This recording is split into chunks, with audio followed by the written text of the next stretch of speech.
Bismillahirrahmanirrahim. Nama saya Edi Saputra, jabatan sebagai Korsek Panwasli Kabupaten Aceh Besar, menyatakan dengan ini: satu, agar masyarakat jangan mudah terprovokasi atas adanya isu-isu yang selalu menyudutkan kinerja pemerintah, seperti saat ini dalam proses pengesahan beberapa RUU yang terus menjadi polemik dan terjadi penolakan.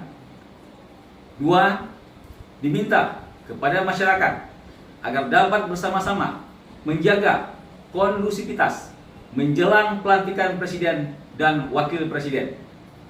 Tiga, dihimbau kepada para aktivis agar dapat menyampaikan pendapat melalui kegiatan audiensi kepada para pejabat terkait daripada langsung turun ke jalan melakukan unjuk rasa. Demikian harapan daripada kami. Kami akhiri dengan wabillahi taufiq wal hidayah. Assalamualaikum warahmatullahi wabarakatuh.